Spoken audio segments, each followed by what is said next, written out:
শুভ মহা অষ্টমী সবাইকে। সবাই কেমন আছো? সবার পুজো কেমন কাটছে বলো? আশা করছি সবার পুজো খুব ভালো কাটছে। আমারও কিন্তু বেশ ভালোই কেটেছে। আজকে আমরা সবাই মিলে চলে এসেছি কালীবাড়িতে। কালীবাড়িতে ঠাকুর দেখতে এসেছি, কেননা কালীবাড়ির ঠাকুরটা দেখা হয়নি আমাদের। তো দেখো কালীবাড়িতে কত ভিড়, আর আমাদের এখানে উলুবেড়িয়া কালীবাড়ির মন্দিরটা দারুণভাবে সাজিয়েছে। দেখো এখানে অনেকে লোক বসে বসে আর কি গল্প করছে, আড্ডা দিচ্ছে, ভীষণ মজা করছে। আমিও সেই জন্যই এসেছি কালীবাড়িতে। আমার অনেক বন্ধু বান্ধবীরা আসবে, যাদের সাথে আমি দেখা করব, বসে গল্প করব, অনেকটা টাইম স্পেন্ড করব।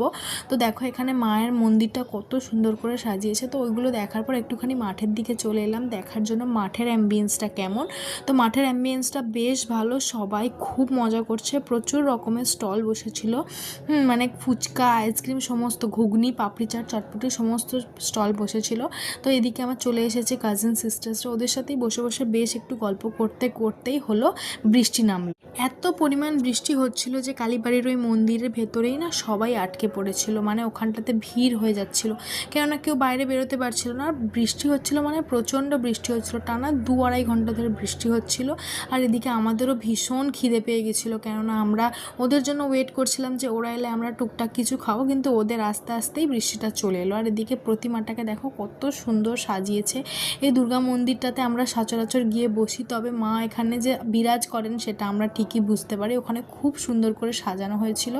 অনেকক্ষণ পর বৃষ্টিটা থামার পরে আমরা একটা টোটো ধরে গেলাম আহার একটুখানি খাওয়া দাওয়া করার জন্য। আহারি দরবার বলে একটা আমাদের এখানে রেস্টুরেন্ট আছে। আর রেস্টুরেন্টে এসে রেস্টুরেন্টে যা ভিড় দেখলাম, আমি তো ভিড়মি খেয়ে পড়ার জোগাড়।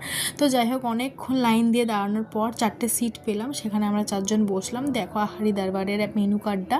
তো ওখান থেকে আমরা এখানে ললিপপ অর্ডার করেছিলাম, যেটা আমার বোন এখন খাচ্ছে খুব মন দিয়ে, আর পায়েলও খুব মন দিয়ে খাচ্ছে। তারপরে ওরা খেলো বিরিয়ানি, আমি আমার জন্য আর আমার ওই বোনটার জন্য নিয়েছিলাম হান্ডি চিকেন, আর এদিকে নিয়েছিলাম রুমালি রুটি, আর মানে নান টাইপের একটা রুটি নিয়েছিলাম। তো সেগুলোই আমরা খাচ্ছিলাম। তবে বাটার নানটা না এই হান্ডি চিকেন দিয়ে খেতে দারুণ লাগছিল, দারুণ মানে দারুণ। আমি তারপরেও এটা একবার খেলাম, আমার এত ভালো লেগেছিল। সত্যি কথা বলতে গেলে আহারের খাবার দাবার খুবই ভালো। তো বাড়িতে চলে এসেছি আমি, আর রাত্রেবেলা এসে আর কোনো ব্লগটা আর কন্টিনিউ করতে পারিনি, এতটাই টায়ার্ড হয়ে গেছিলাম। তো এটা তার নেক্সট দিনের একটা মানে শট আমি নিয়েছি, যেটা আমি ঘুম থেকে ওঠার পর বাইরেটাতে বসেছিলাম অনেকক্ষণ। বসে থাকার পর তারপর স্নান টান করে এসে খেতে বসেছি। তো আজকেও মা এদিকে চিকেন রান্না করেছে। আর এই যে আমার একটা ছোট্ট বোনঝি এসেছে, ও দেখো গাছ থেকে পেয়ারা পেরেছে, সেটাই আমাকে দেখাতে এসেছে। আমি এখানে চিকেন দিয়ে ভাত খেয়ে নিচ্ছি। তো সন্ধেবেলা আবার আমার বর আসবে, ওর সাথে বেরোবো। তো ভিডিওটা কেমন লাগলো তোমরা কিন্তু অবশ্যই জানিও। প্লিজ আমার চ্যানেলটাকে সাবস্ক্রাইব করে দিও। বাই।